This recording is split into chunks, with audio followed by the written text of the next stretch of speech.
걱정을 해결해주는 마법의 공식. 에어컨의 아버지라 불리는 윌리스 캐리어의 이야기를 들어보자. 젊은 시절, 그는 뉴욕 버팔로의 한 회사에서 일하고 있었다. 어느 날 미주리주 플레이트 글라스 공장에 공기청정 장치를 설치했는데 그 장치는 작동은 했지만 약속했던 성능을 내지 못하고 말았다. 그는 말한다. 그때의 충격은 마치 머리를 세게 얻어맞은 것 같았습니다. 잠도 잘 수 없었고 속이 뒤집히는 듯 했죠. 하지만 캐리어는 깨달았다. 걱정은 문제 해결에 아무 도움도 되지 않는다는 것을. 그는 자신의 삶을 바꾼, 그리고 30년 넘게 써먹은 단순하지만 강력한 공식을 발견했다. 바로 걱정을 해결하는 3단계 공식이었다. 1단계. 두려움 없이 있는 그대로 현 상황을 분석하라. 그는 생각했다. 이번 실패가 낳을 수 있는 최악의 결과는 무엇일까? 감옥에 갈 일은 없었다. 누군가 자신을 죽이겠다고 협박하는 것도 아니었다. 그저 실직할 수도 있었고, 고용주는 투자한 2만 달러를 잃을 수도 있었다. 하지만 그 정도였다. 2단계. 최악의 상황을 가정하고 어쩔 수 없다면 받아들여라. 그는 스스로 말했다. 그래, 이번 일로 경력에 흠집이 나겠지. 지금보다 조건이 나쁜 새 직장을 구해야 할 수도 있어.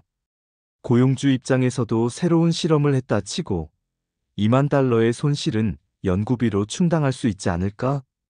그렇게 결단하자 놀라운 일이 일어났다. 마음이 순식간에 편안해진 것이다. 3단계. 마음속으로 최악을 받아들인 뒤 그 상황을 개선하라. 침착해진 그는 문제 해결을 위해 시간과 노력을 기울였다.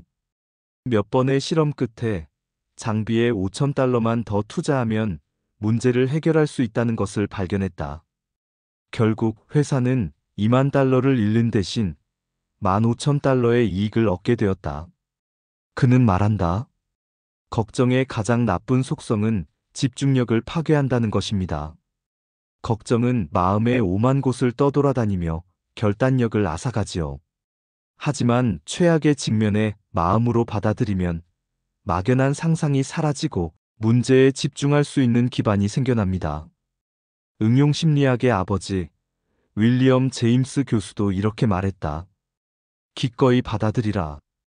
이미 일어난 일을 받아들이는 것이야말로 모든 불행을 극복하는 첫 단계이기 때문이다. 중국 철학자 리니탕도 이렇게 말한다. 진정한 마음의 평화는 최악을 받아들이는 데서 온다. 심리적으로 볼 때 이것은 에너지를 자유롭게 풀어주는 것이다. 그리고 또 하나의 이야기가 있다. 뉴욕의 어느 오일 딜러 이야기다. 그는 협박을 받고 있었다.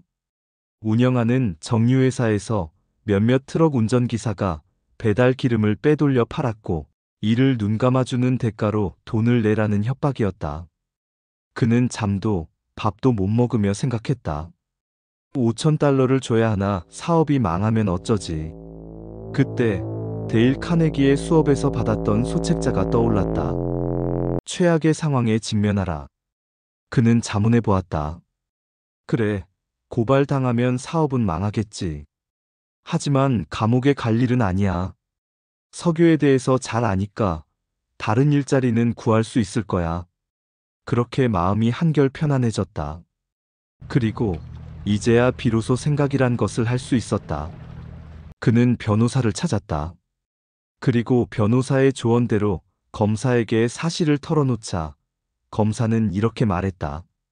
그 사람은 공갈 협박범입니다. 이미 수배 중이죠. 그는 믿을 수 없을 만큼 놀랐고 안도했다. 그는 그 뒤로 걱정할 만한 큰 문제가 생길 때마다 캐리어의 공식을 떠올린다. 걱정을 해결하는 마법의 3단계 공식. 일어날 수 있는 최악의 상황이 무엇인지 자문하라. 어쩔 수 없는 일이라면 받아들일 준비를 하라. 침착하게 최악의 상황을 개선하기 위해 노력하라. 걱정은 아무것도 해결해주지 않는다. 하지만 최악의 상황을 받아들이면 더 이상 잃을 것이 없다. 그러면 오히려 얻을 수 있는 것만 남는다. 그리고 그제야 생각이란 걸 할 수 있게 된다.